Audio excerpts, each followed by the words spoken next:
कक्षा प्रारंभ की जाए। यहाँ की जाए सर। वेरी गुड, बहुत अच्छा।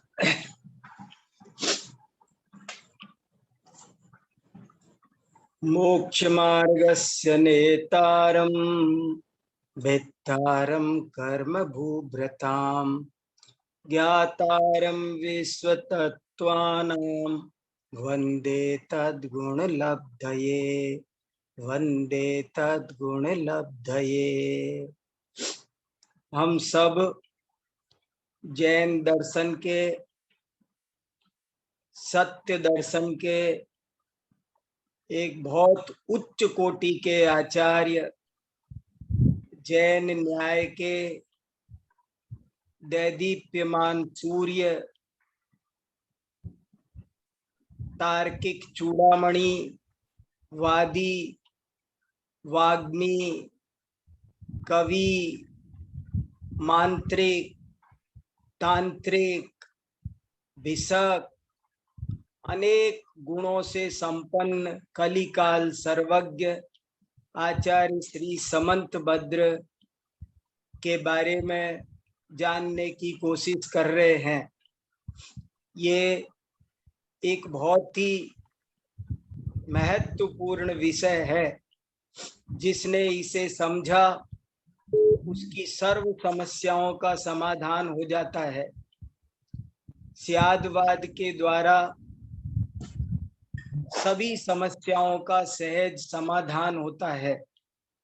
जिनको स्यादवाद नहीं मिला वे भटक गए, जिनको स्यादवाद मिला उन्हें ही तत्व ज्ञान की प्राप्ति हो सकी। इसलिए इस स्यादवाद विद्या के महारथी आचार्य समंत भद्र को पढ़ना ये बड़े ही गौरव का विषय है, बड़े ही हर्ष का विषय है और बहुत ही सुंदर स्वर्ण अवसर है। ऐसा समझकर इसका लाभ उठाना चाहिए और आचार्य समंत भद्र के विषय में जानने की तीव्र रुचि जगाकर उल्लसित मन से उनको पढ़ना समझना चाहिए। करुणा के अवतार, अंदर से अत्यंत कोमल, बाहर से अत्यंत कठोर प्रतीत होने वाले, पर उनकी वह कठोरता नहीं बल्कि सत्य के प्रति दृढ़ता है। ऐसे आचार्य समंत भद्र की 11 कृतियां उनके उल्लेख के रूप में मिलती हैं, लेकिन उनमें से 6 कृतियां अभी आज नहीं मिलती हैं। केवल 5 कृतियां उपलब्ध हैं और उन 5 कृतियों का यदि कोई संदेश है 2 शब्दों में तो वो यही है कुल मिलाकर के कि परीक्षा प्रधानी बनो। ये एक बहुत महत्वपूर्ण संदेश है। हम अपने अंदर चेक करेंगे तो पता चलेगा। ये बात ऐसे नहीं समझ में आएगी। हम अपने साथ ही धोखाधड़ी कर रहे हैं। हमें लगता है कि हम सत्य के प्रेमी हैं, लेकिन अंदर में चेक करेंगे तो पता चलेगा कि हम भी कहीं न कहीं कोई पक्षपात में उलझे हुए हैं। हमको केवल वो बात पसंद है जो हमारे घर में होती है, जो हमारे दायरे में होती है। जो सत्य की बात है उसको पसंद करना, उसकी परीक्षा करना और उसे स्वीकार करना, असांप्रदायिक बन जाना, ये मामूली बात नहीं है। कहना आसान है पर ऐसा होना बहुत दुर्लभ है। तो वो परीक्षा कैसे की जाए, परीक्षा प्रधानी कैसे बने, इस बात को भी उन्होंने अपने ग्रंथों में बहुत गहराई से उठाया है। देखो अब मैंने दूसरा स्टेप लिया। पहला स्टेप मैंने ये कहा कि आचार्य समंतभद्र हमसे ये कहना चाहते हैं कि तुम परीक्षा प्रधानी बनो। अब प्रश्न पैदा होता है कि परीक्षा प्रधानी कैसे बने, तो उनका वो उत्तर है जो अपनी स्वतंत्र कक्षा की अपेक्षा रखता है। परीक्षा किसे कहते हैं, परीक्षा कैसे की जाती है, ये भी एक अलग से स्वतंत्र विषय है। परीक्षा करना भी ऐसे ही मजाक नहीं है। परीक्षा शब्द का दूसरा नाम न्याय है। न्याय, परीक्षा, समीक्षा, ये सब पर्यायवाची हैं। और वह परीक्षा क्या होती है, कैसे की जाती है, इसके लिए हमको थोड़ा न्याय मंदिर पढ़ना चाहिए। आप्त मीमांसा में आदि चारों ही परीक्षा प्रदानी स्तुति काव्यों में एक रत्न करंड को छोड़कर उन्होंने ये बहुत अच्छी तरह समझाया है कि परीक्षा किसे कहते हैं, परीक्षा क्यों करनी चाहिए, परीक्षा कैसे करनी चाहिए। कभी इस विषय की भी हम लोग स्वतंत्र चर्चा करेंगे।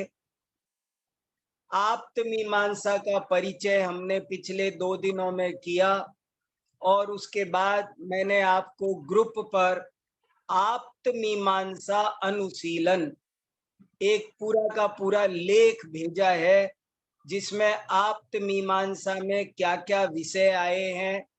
10 परिच्छेद हैं और उन 10 परिच्छेदों में किस तरह से स्यादवाद के द्वारा तत्व की सिद्धि और स्थापना की गई है, ये बात हमने कल और परसों देखी। और आप इस लेख को पढ़ेंगे तो और भी अच्छा सब समझ में आ जाएगा। हमारे पास समय बहुत कम है और बाकी की कृतियों का भी हमको एक सामान्य अवलोकन करना है। इसलिए अब आज आप्त मीमांसा से अपना ध्यान हटाकर अब मैं अपना ध्यान थोड़ी देर युक्त अनुशासन पर ले जाता हूँ। आचार्य समंतभद्र की दूसरी बहुत ही महत्वपूर्ण कृति है, पढ़कर जिसे मैं बहुत गदगद होता हूँ, प्रभावित होता हूँ। उस रचना का नाम है युक्त अनुशासन। युक्त अनुशासन क्या नाम है, मुझे तो ये नाम ही बहुत आकर्षित करता है। युक्त अनुशासन शब्द का अर्थ है जिस पर युक्ति का अनुशासन चलता है। जो किसी का अनुशासन नहीं मानता, जो युक्ति का अनुशासन मानता है, जो व्यक्ति का अनुशासन नहीं मानता, किसी संप्रदाय का अनुशासन नहीं मानता, बल्कि जो युक्ति का अनुशासन मानता है, उसका नाम है युक्त अनुशासन। और युक्त अनुशासन कौन है, तो वो जिन शासन है। वास्तव में सभी शासन, शासन माने सभी दर्शन, मत, संप्रदाय, मत, संप्रदाय, धर्म, शासन, ये सब पर्यायवाची है। एक जैन शासन, एक अरिहंत शासन, एक जिनेन्द्र शासन ही ऐसा है जो युक्त अनुशासन है, जो युक्ति के द्वारा अनुशासित होता है। बाकी के सब व्यक्ति पर से अनुशासित होते हैं। मैंने जो कहा वो करो। लेकिन जैन शासन कहता है जो युक्ति कहती है वो करो। जो युक्ति पर चलता है, जिसका गुरु युक्ति है, जिसका मार्ग युक्ति है, वो है युक्त अनुशासन। तो ये युक्त अनुशासन देखो, ऐसे उन्होंने जैन तत्व ज्ञान को जगह जगह फैलाया।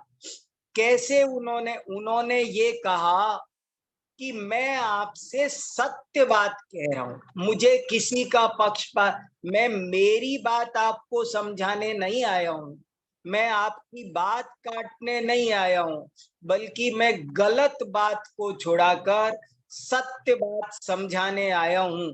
ये उनकी जो शैली थी, उसके कारण उन्होंने युक्त अनुशासन की, जैन शासन की पताका सारे विश्व में फहराई। तो वो युक्त अनुशासन कैसा है, उसका क्या स्वरूप है, मैं आपके सामने उसमें से एक दो कारिकाएं, एक दो श्लोक आपके सामने रखता हूं। अंकित भैया उस स्क्रीन को शेयर करो युक्त अनुशासन की, और सबको देखने दो। देखो बड़ा सुंदर है ये ग्रंथ, कभी समय निकाल कर पढ़ो भैया, ये सब पढ़ने लायक है, स्वाध्याय करने लायक ये ग्रंथ हैं। बहुत ही बढ़िया बढ़िया ग्रंथ हैं, इनको पढ़ा नहीं है और भावुकता में जीवन चला जा रहा है। भावुकता से तत्व ज्ञान की प्राप्ति नहीं होगी, तत्व ज्ञान की प्राप्ति तो ईमानदारी से तत्व को समझने से होगी। तो ये युक्त अनुशासन नाम का अद्भुत ग्रंथ है, और ये भी वास्तव में एक स्तुति ग्रंथ है। मैंने बराबर शुरू से चर्चा कर रहे हैं हम कि आचार्य समंत भद्र के ये 4 ग्रंथ वास्तव में स्तुति काव्य हैं, इनमें वास्तव में स्तुति की गई है, लेकिन स्तुति का तरीका ऐसा है कि उसमें हर कदम पर तत्व ज्ञान, न्याय शास्त्र गहरा भरा हुआ है। तो वही ये युक्त अनुशासन है। इसमें 64 श्लोक हैं, 64, और 64 श्लोकों में क्या क्या लिखा है, मैं आपको आज 2-3 श्लोक दिखाऊंगा बस, और उन पर आपको बाद में मैंने समंत भद्र ग्रंथावली आपको भेजी है, आप एक रीडिंग तो कम से कम जीवन में लगाओ। जिसकी वाणी साक्षात भगवान महावीर के समान मानी गई हो, उसकी वाणी का स्वाध्याय बड़े हर्ष के साथ करना चाहिए। देखो पहले नंबर तो मैं आपको मंगलाचरण सुनाना चाहता हूं।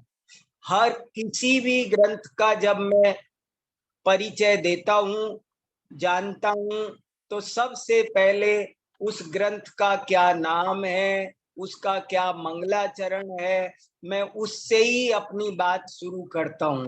तो देखिए, कीर्त्या महत्या भुवि वर्धमानम त्वां वर्धमानम स्तुति गोचरत्वम निनीसवस्मो वयमाद्य वीरम विशीर्ण दोषाशय पास बंधम।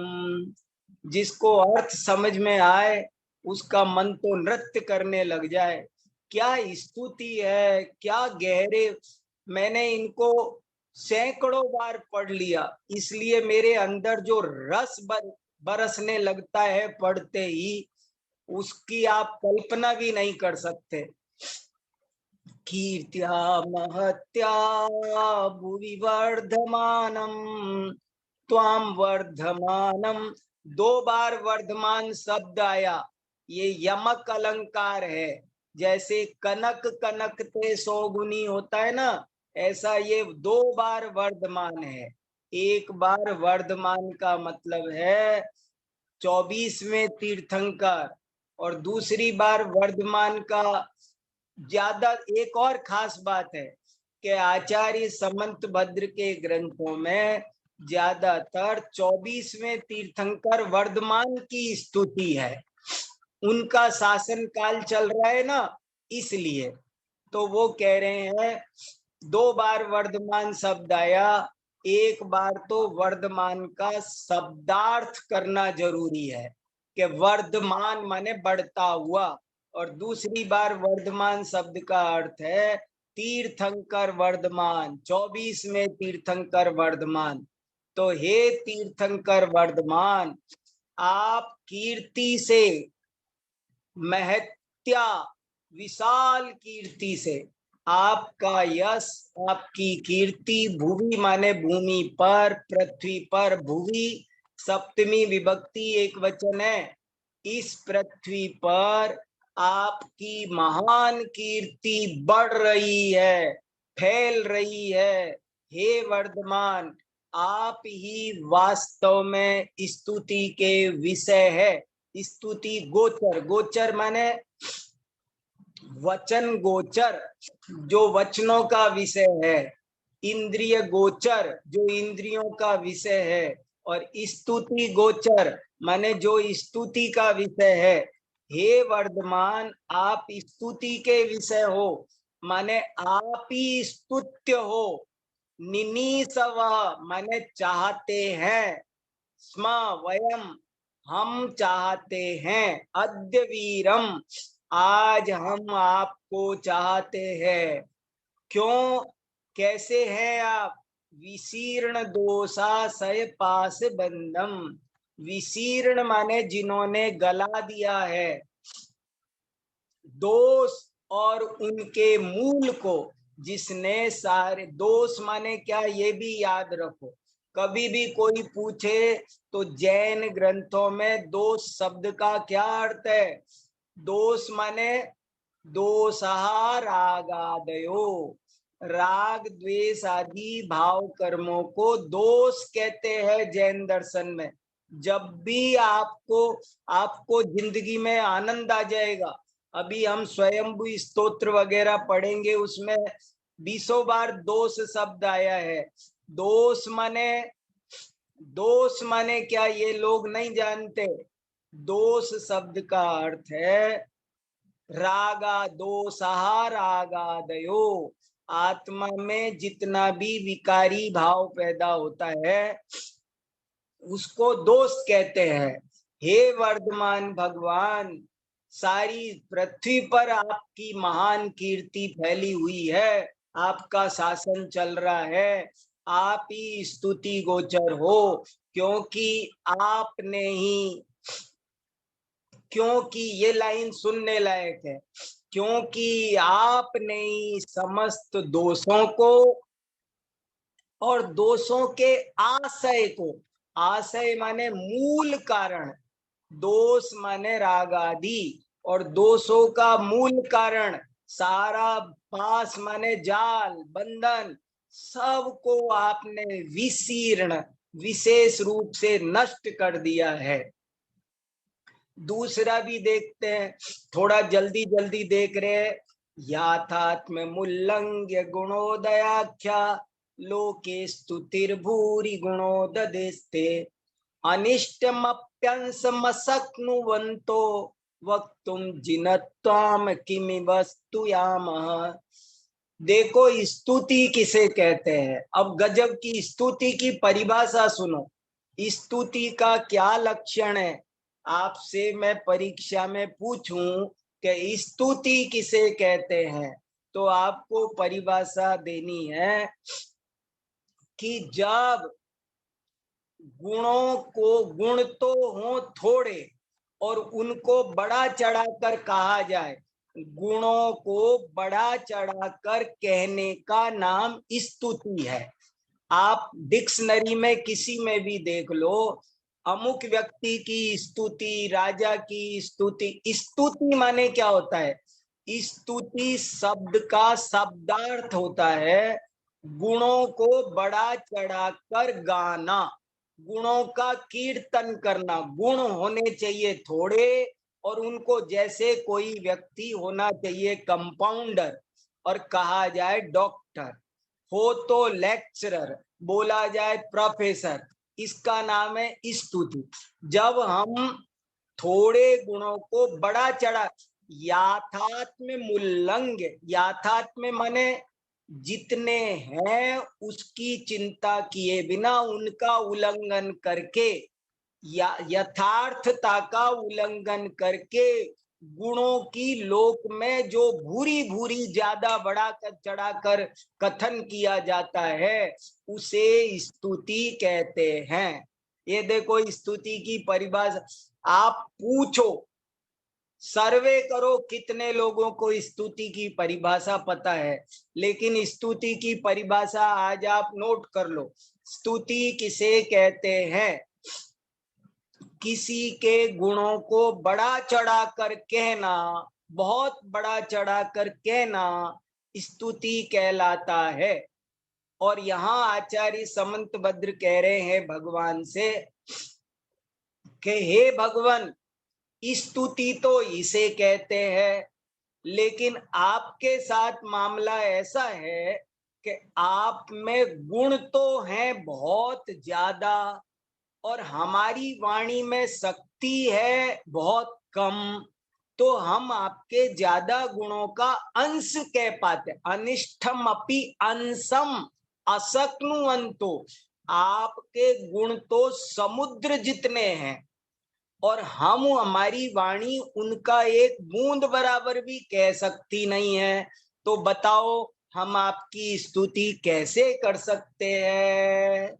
याथात्म्यमुल्लंघ्य गुणोदयाख्या लोके स्तुतिर्भूरि गुणोदधिस्ते अनिष्टमप्यंसमसक्नुवन्तो वक्तुम जिनत्वाम किमिव स्तुयाम।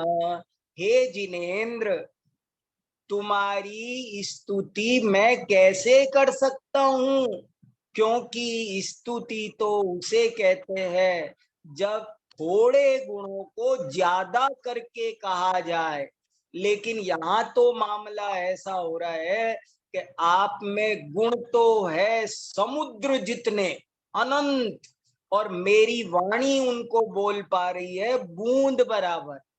बूंद को समुद्र जितना कहा जाए इसका नाम है स्तुति। और मेरे साथ उल्टा हो रहा है कि मैं समुद्र जितनी बात को बूंद बराबर कह रहा हूं। ऐसे करके अब एक पांचवें पर आपका ध्यान आकर्षित करता हूं। सबको पढ़ें, इतना हमारे पास समय नहीं तो मेरा मन करता है पूरा युक्त अनुशासन पढ़ूं आपके साथ में, आनंद आ जाए एक बार पढ़ो तो। देखो पांचवा क्या लिखा, काल कलिर्वा कलुषाशयो वा श्रोतु प्रवक्तुर्वचनाशयो वा। देखो इन ग्रंथों का यदि आप अभ्यास कर लो अच्छे से तो आप बहुत उच्च कोटि के विद्वान बन जाओगे। संस्कृत भी जबरदस्त आ जाएगी, आपका ज्ञान, आपका चिंतन, आपकी वाणी सब संतुलित हो जाएगा, सब व्यवस्थित हो जाए। जिसने समंतभद्र के ये 5 ग्रंथ पढ़ लिए उसे मानो कुछ और पढ़ने की जरूरत नहीं है, वो बहुत टॉप का विद्वान बनेगा, उसको तत्व ज्ञान हो जाएगा। इसलिए आप मेरी बात को थोड़ा गंभीरता से लेना भैया। क्या पांचवा श्लोक लिखा है, कमाल का, क्रांतिकारी। इस 5वें श्लोक पर मैंने एक लेख लिखा है, वो लेख आपको ग्रुप में भेजूंगा मैं कक्षा के बाद। 5वें श्लोक पर मैंने 4-5 पेज का लेख लिखा है, इसकी व्याख्या की है, आप समझ के देखो क्या कह रहे हैं। काल कलिर्वा कलुषाशयो वा श्रोतु प्रवक्तुर्वचनाशयो वा त्वत्शासनैकाधिपतित्व लक्ष्मी प्रभुत्व शक्तेरपवाद हेतु। हे भगवान, आपका शासन विश्व में एक छत्र शासन करता था। हे जिनेन्द्र देव, आपके शासन का कभी इस विश्व में एक छत्र शासन था। सारी धरती पर सब लोग केवल जैन दर्शन को मानते थे। एक दिन ऐसा था ना, जब युग का प्रारंभ था, ऋषभ देव ने इस धरती पर धर्म प्रवर्तन किया तो सब लोग इसी दर्शन को मानते थे। तो बोले हे भगवान, कभी इस पृथ्वी पर आपका शासन एक छत्र चलता था, एक छत्र, लिखा है ना, त्वत्शासनैकाधिपतित्व, आपका शासन एक अधिपति था, इस पृथ्वी पर केवल जैनेन्द्र शासन चलता था। तो फिर क्या हुआ, इस एकाधिपतित्व रूपी लक्ष्मी के ह्रास का कारण क्या, एकाधिपतित्व लक्ष्मी प्रभुत्व शक्तेर अपवाद हेतु, आपका शासन एकाधिपति था इस पृथ्वी पर, एक वीतराग शासन ही चलता था, लेकिन इसका अपवाद कैसे आ गया, ये क्या हो गया, अब दुनिया में मिथ्या मत ज्यादा फैल गए, जैन दर्शन कमजोर पड़ गया, क्या हो गया, जैनों की संख्या कम हो गई, जैन अल्पसंख्यक हो गए, क्या हुआ, क्या कारण है, तो देखो क्या कारण बता रहे हैं, आप अपने मन में सोच के देखो क्या कारण है, और समंत भद्राचार्य क्या कारण बता रहे, काल कलिर्वा, नंबर 1, 3 कारण बता रहे, काल कलिर्वा कलुषाशयो वा श्रोतु प्रवक्तुर्वचनाशयो वा, कारण नंबर 2 श्रोतु कलुषाशयो, कारण नंबर 1 काल कलिर्वा, कारण नंबर 2 श्रोतु कलुषाशयो, कारण नंबर 3 वक्तुः वचनाशयो, 3 कारण है, इस पर एक सेमिनार होना चाहिए 3 दिन का, तसल्ली से आप हम समय लगा करके निकालेंगे, इस एक श्लोक पर मैं आपको 10 घंटे बात कर सकता हूं, काल कलिर्वा कलुषाशयो वा श्रोतु प्रवक्तुर्वचनाशयो वा त्वत्शासनैकाधिपतित्व लक्ष्मी प्रभुत्व शक्तेरपवाद हेतु, हे जिनेन्द्र देव, इस पृथ्वी पर कभी आपका शासन एक छत्र चलता था, किंतु आज उसका ह्रास देखा जाता है, और उस ह्रास के 3 ही कारण हैं। नंबर 1, या तो कह लो कि ये कलि युग का प्रभाव है, या कह दो कि जो श्रोता हो गए आज, उनका मन का आशय बहुत कलुषित रहता है, हम कुछ कहते हैं जिनवाणी निर्मल आशय से नहीं सुनते हैं, देखो किस किस को जिम्मेदार ठहरा रहे, कलयुग का नाम लिया 1, नंबर 2 श्रोताओं निर्मल आशय से नहीं सुनते हैं, बात किस अपेक्षा से कही जाती है और किस अपेक्षा ले जाते हैं, या तो वो अहंकार वश सुनने बैठते हैं, या किसी लोभ के कारण सुनने बैठते हैं, या किसी भय से सुनते हैं, निर्मल हृदय से पवित्र हृदय से जिनवाणी को सुनते नहीं है। और तीसरा कारण क्या है, वक्ता ठीक से समझाते नहीं, प्रवक्तुर वचनाशयो, वक्ता कैसे बोलना चाहिए, कैसे समझाना चाहिए, ये नहीं जानते हैं, उनको खुद बात समझ में नहीं आई है, या तो जबरदस्ती ठोकते हैं, या उनको समझाना आता नहीं है, ये 3 कारण है। देखो जिनेन्द्र जैन शासन के ह्रास के 3 कारण बताए, नंबर 1 कलयुग, नंबर 2 श्रोताओं का कलुषित हृदय, नंबर 3 वक्ताओं का कहने का गलत तरीका। अब इन 3 कारणों में भी मुझको तो तीसरा कारण सबसे ज्यादा प्रधान लगता है, आप सब इस पे चिंतन करना, कलिकाल क्या करेगा, श्रोता क्या करेंगे, जब वक्ता निर्मल हृदय से समझाए, मुझे ऐसा लगता है, मैंने अपने लेख में सिद्ध किया है कि यदि वक्ता अच्छा हो, यदि सुयोग्य वक्ता हो और वो ठीक से समझाना जानता हो तो आज भी जैन धर्म विश्व धर्म बन सकता है।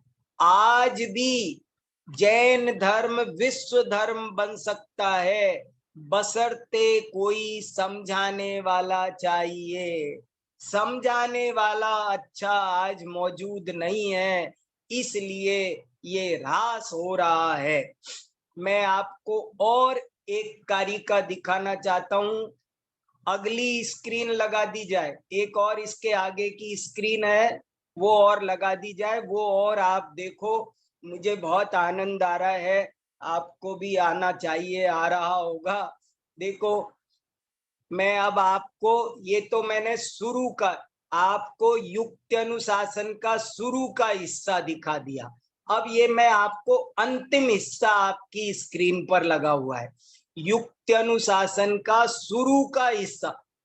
अब अंतिम हिस्सा लगाया है आपके सामने और ये भी बहुत जबरदस्त है।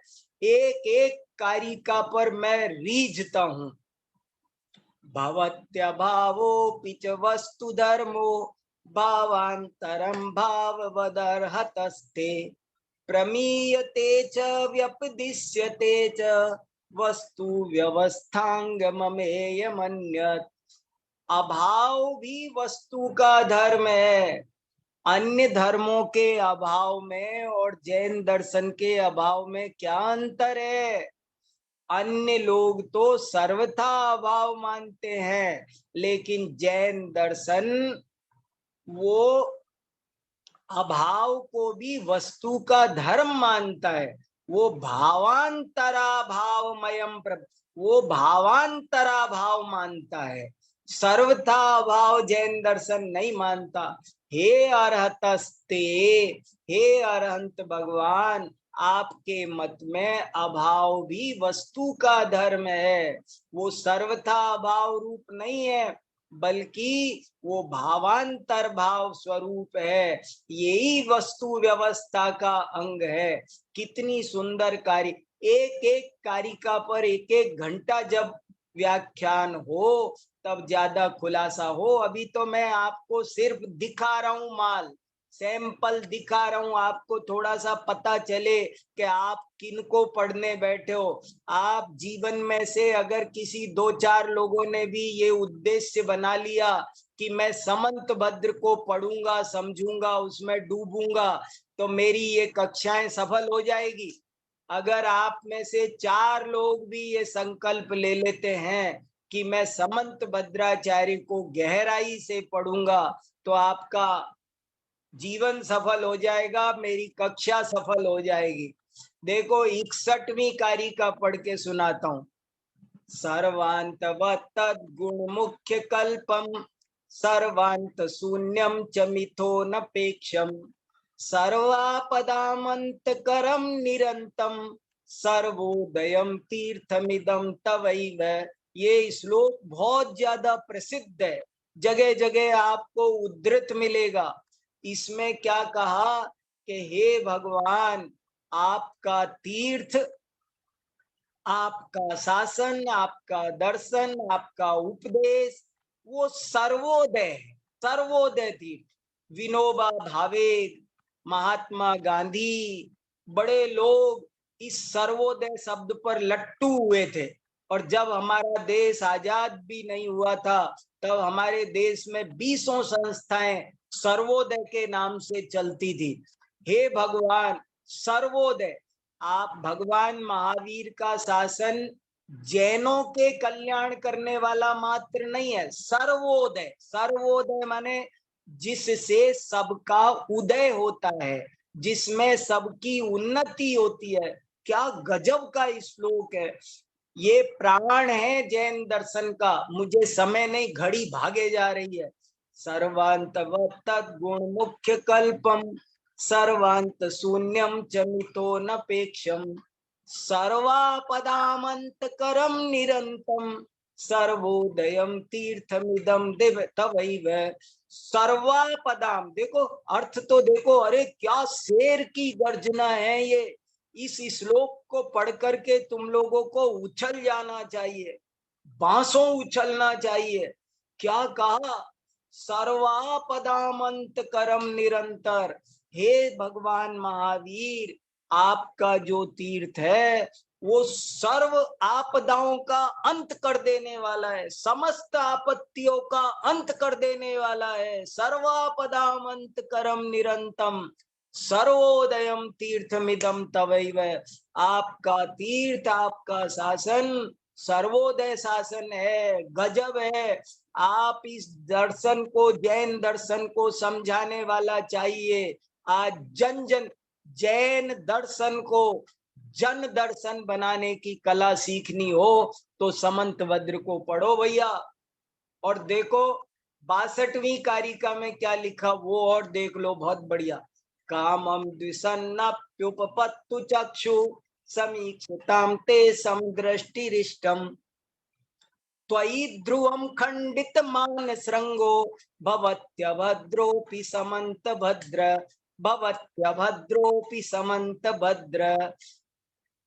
इस वीर शासन को, इस स्यादवाद शासन को, इस युक्त अनुशासन को पढ़कर यदि कोई व्यक्ति अभद्र भी होगा तो वो समंत भद्र बन जाएगा। अभद्र माने जो जिसमें जरा सी भी भद्रता नहीं है, अज्ञानी, मूर्ख, अशिष्ट।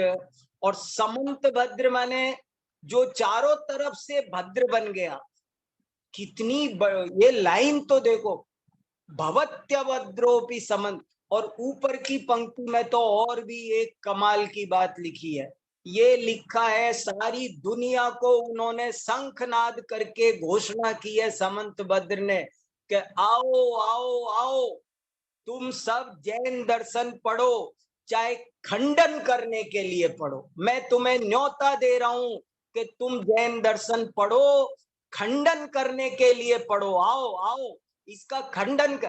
कामम द्विसन्नप्युपपत्ति, मुझे ये पसंद है कि तुम इससे द्वेष रखकर, तुम इसका खंडन करने के लिए, तुम इस पर अश्रद्धा रख के, तुम बिल्कुल विकृत दृष्टि लेकर के यहाँ आओ, लेकिन पढ़ो एक बार स्यादवाद शासन को पढ़ो तो सही, तुम्हारी अकल ठिकाने आ जाएगी, तुम्हारा सारा मान के सींग खंडित हो जाएंगे और तुम अभद्र हो, कितने भी अभद्र हो, तुम एक दिन समंत भद्र बन जाओगे।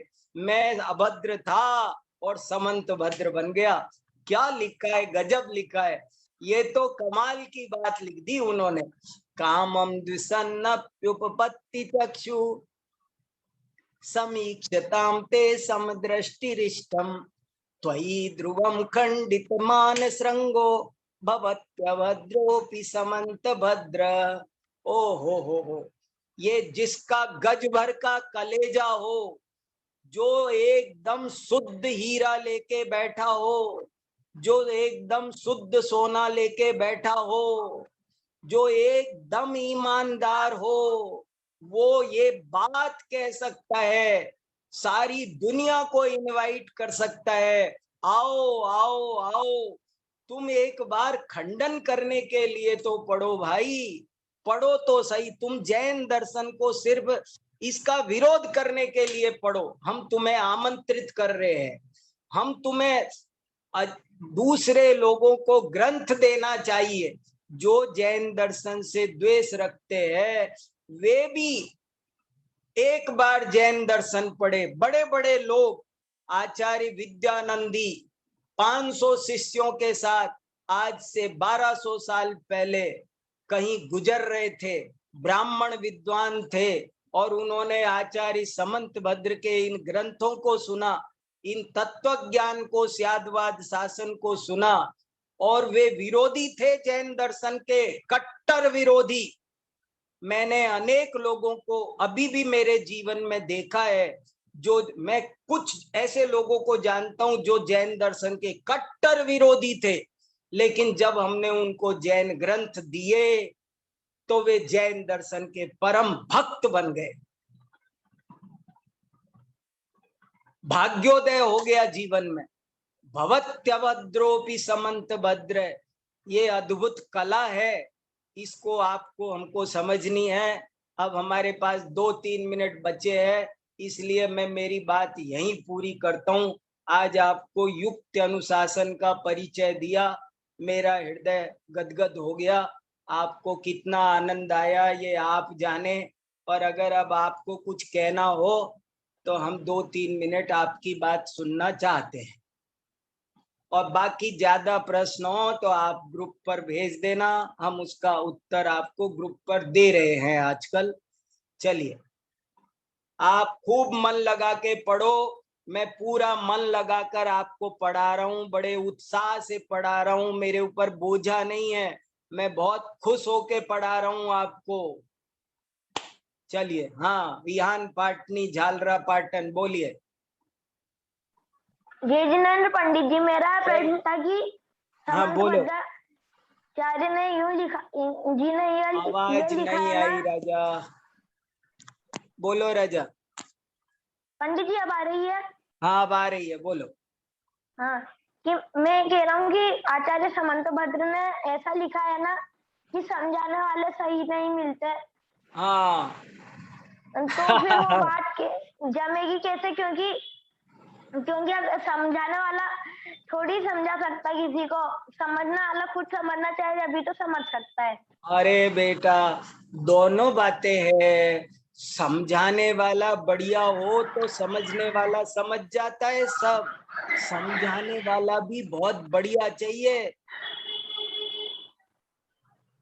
अब तुम इस विषय, तुमने आज तक ये पॉइंट तो बहुत बार सुना कि समझना अपनी योग्यता से, समझाने वाला क्या करेगा।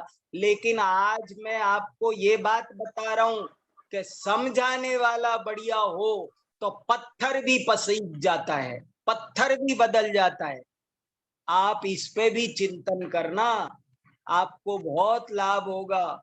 समझाने वाले की बहुत बड़ी भूमिका होती है, इतना कुशलता से समझाया जाता है, मनोविज्ञान से, विज्ञान से, युक्ति से ऐसे समझाया जाता है कि जो जीवन भर नहीं समझे।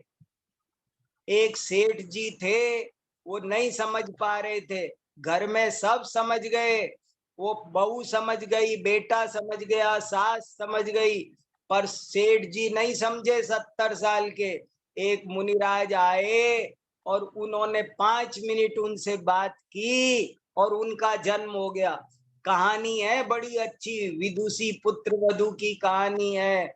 एक आदमी दही खाना नहीं छोड़ता था और उसको मेरे पास कभी समझाऊंगा आपको, 20 दृष्टांत है कि कैसे जो वज्र भट्ट था, समझने तैयार नहीं था, उसको भी कुशल समझाने वाले लोगों ने चट समझा दिया। समझाने वाले अच्छे नहीं होते हैं। समझाने वाले या तो जैसे उनसे पूछो, हमें ऐसा होता है कि कोई पूछे कि मुनि महाराज, जैन मुनि नग्न क्यों रहते हैं, केश लौंच क्यों करते हैं? मुझे याद है, मैं छोटा था, प्राइमरी स्कूल में पढ़ता था, तो मेरे अजैन दोस्त मेरे से पूछते थे कि तुम्हारे मुनि महाराज केश लौंच क्यों करते हैं, नग्न क्यों रहते हैं? तो मैं कहता था ऐसे ही रहते हैं, हमारे यहाँ ऐसे ही रहते हैं, हमारे यहाँ, हमारे धर्म में ऐसा ही होता है। तो अब ऐसे नहीं बात बनेगी ना, हमारे धर्म में ऐसे ही रहता है तो उसको थोड़ी समझ में आएगा। तुम लोग रात को खाना क्यों नहीं खाते? तो बोले नहीं, हमारे धर्म में नहीं खाते, हमारे धर्म में ऐसे ही है बस। तो ऐसे नहीं बात चलेगी। जब आप अच्छे से स्वयं चीज को समझोगे, उससे क्या लाभ था, क्या हानि थी, जब आप ढंग से समझोगे तब आप दूसरे को समझाओगे तो दूसरा भी समझ जाएगा। रात्रि भोजन क्यों नहीं करना चाहिए? कोई आप बस ऐसे ही नहीं करना चाहिए, हमारे यहाँ ऐसे ही चल रहा है, हमारे पिताजी भी नहीं करते थे, हमारे चलता है, हमारे घर में ऐसे ही चलता है। तो फिर अब आप किसी से दूसरे से नहीं छुड़वा सकते। लेकिन अगर आपको उसका सही तर्क, युक्ति, विज्ञान, उसके लाभ हानि एकदम पता है तो आप बदल सकते हो दुनिया को। कोई अपना नुकसान नहीं चाहता, कोई भी अपना नुकसान नहीं चाहता, सब अपना भला चाहते हैं। और अगर आप ये समझा दोगे कि रात्रि भोजन करने में ये नुकसान है, ये लाभ है, तो वो चट मान जाएगा। समझाने वाला चाहिए। वियान भैया बहुत अच्छा प्रश्न पूछा, और तुम अब मेरी बात पर भी चिंतन करना राजा। चलो एक हैंड रेज और है, पूछो कुछ। मंगला जी बोलिए। 16 जय जिनेंद्र। सुनाओ। जय जिनेंद्र बोलिए। मेरा आवाज आ रहा है? हाँ आ रहा है, बोलिए। ओके। पंडित जी जय जिनेंद्र, मुझे हाँ, ये पूछने का था, आपकी भाषा तो बहुत सरल और इतना समझ में आता है। तो युक्तानुशासन और अप्तमीमांसा पर आपके क्लास के या प्रवचन के कोई ऐसे ये हो गए तो हमें मजा अभी मेरा करने का विचार है, अभी किया नहीं है, लेकिन अब मेरा मन है कि एक बार युक्ति अनुशासन की क्लास, एक बार आप्त मीमांसा की क्लास चलाऊंगा। मैं चलाता हूँ, हफ्ते में 2 दिन 3 दिन न्याय शास्त्र पढ़ाता ही हूँ, पिछले 1.5 साल से पढ़ा रहा हूँ। Very good. और अभी भी आगे भी थोड़े दिन पढ़ाऊंगा। अभी हम भी जुड़ना चाहते हैं तो कैसे करें? मैं पिछले 1.5 वर्ष से हफ्ते में 2-3 दिन न्याय शास्त्र पढ़ा ही रहा हूँ लगातार। आप्त परीक्षा पढ़ाई, न्याय दीपिका पढ़ाई, और भी अब ये ग्रंथ पढ़ाएंगे तो आप जुड़ना, आपको सब सूचना देंगे। बहुत चलिए, देखो हमारा समय हो गया, और आप लोगों को कोई प्रश्न हो तो हमारा जो ग्रुप है इस कक्षा का, उस ग्रुप में भेज देना। खूब मन लगा के पढ़ो। मैं आप सब के लिए बहुत शुभकामना करता हूँ। जय जिनेंद्र।